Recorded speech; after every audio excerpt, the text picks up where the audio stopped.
What's going on? Will Freeman, RevolutionaryLifestyleZone.com, talking to you today about why self-sabotage is pseudopsychology. This is a term that you hear bandied about a lot. That person sabotage themselves, or they self-sabotage, or they sabotage with drugs. The truth is, nobody wants to sabotage themselves. Everybody wants to maximize pleasure and minimize pain, unless they're a masochist. But the definition of a masochist is they derive pleasure from pain. So even in that case, they're trying to maximize pain. Every single human action is towards pleasure or enjoyment. Pleasure, not, I'm just using that not to say empty hedonism. I'm just saying, some type of enjoyment and away from some type of pain, physical, mental, or emotional. So that's really important to understand if you're trying to understand yourself and maybe you have some bad habits. You're not actually intentionally trying to sabotage yourself. A heroin addict isn't intentionally trying to sabotage themselves. Sabotage is just a side effect of chasing short term pleasure over long term happiness. And almost all those people are chasing that short term pleasure because they're in a lot of pain. Something like 90% of the prison population in America are on some type of drugs, which is understandable because they're in, that is a really painful environment. So the more painful your environment and the more painful your day to day circumstances, the more aggressively you're going to seek a pleasurable solution, even one that is really going to hurt you in the long run. When you don't enjoy any part of your day or when you're really unhappy, you'll risk that knowing that it will hurt you down the line.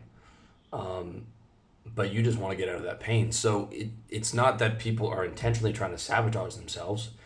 It's that they're unhappy and they're trying to move towards pleasure.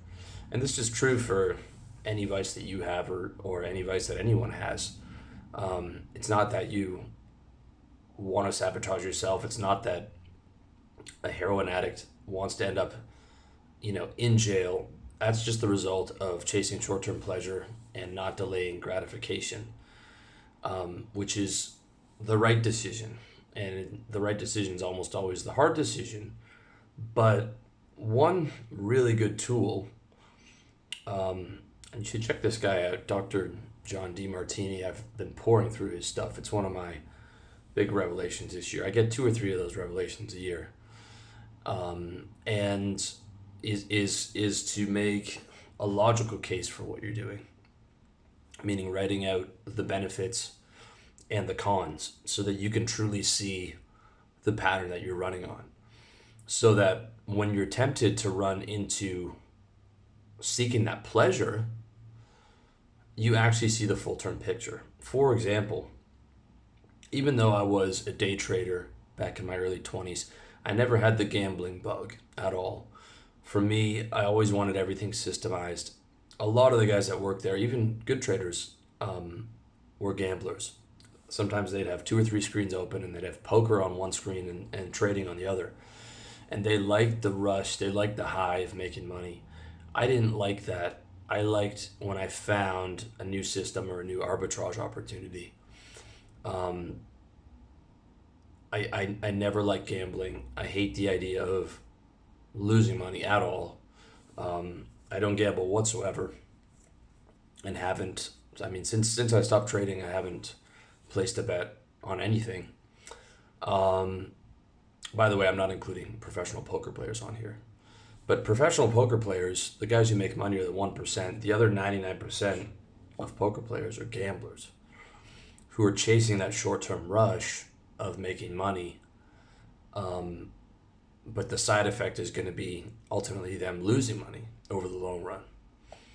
So it's important to understand when you're trying to change your behavior that you're not sabotaging yourself. Nobody wants to be unhappy. Nobody wants to have life not go the way that they want it to. They just don't have an effective solution to their problems. They don't have an effective way to be happier. And that is almost always a logical solution, meaning writing down and putting together a game plan for what will consistently make you happier in the long term, and all the negatives of that bad habit. Maybe, keeping it around the house as well, to remember and remind yourself why you're doing it, or why you're not doing it. And until, you write down enough negatives that you can catch a breakthrough, and you don't have a desire to do that behavior, because you can see clearly that it's a negative and that'll hurt you, and that it's not a pleasure source, just in the same way that I don't view gambling as a pleasure source whatsoever. I want nothing to do with that when I'm looking for a pick me up. What can be oftentimes the best method is,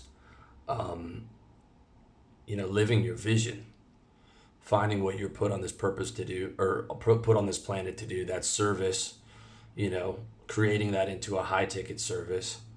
I mean, it could be, you could teach dance classes and then build boot camps around that. You guys know I like service businesses and I like high ticket services. And I've listed, 31 of those 6-figure service businesses, but there's a lot more. When you can sell, any type of service that you like is on the table. If you love basketball, you can do basketball training for kids and videos on YouTube and stuff, and you can do 6 figures at that. Having a mission and a vision is huge. But don't beat yourself up. Don't get confused and think that, like, there's something wrong with me, I'm trying to sabotage. This is the epitome of armchair psychology. You're always trying to move into pleasure and away from pain. And if you're caught in some negative habits, the solution is a logical one, where you don't have to rely on motivation, which oftentimes is a symptom. Like, I'm giving something up, I'm trying to gather the motivation to give that thing up, as opposed to, I don't want to do that thing. Like, I don't need any motivation not to gamble. I have no interest in that. And that's where you want to get to through logic, and then using that logic to create your ideal lifestyle by solving your recurring problems, setting proper health, wealth, relationships, lifestyle goals, and being vigilant about it, and being, inspired to be vigilant about it, because you know that brings the greatest amount of happiness to you. And if you want any help with that, love to have you in my peak performance coaching program, which you can check out at revolutionarylifestyledesign.com/coaching. And as always, I wish you all the best, and I hope you found this message useful.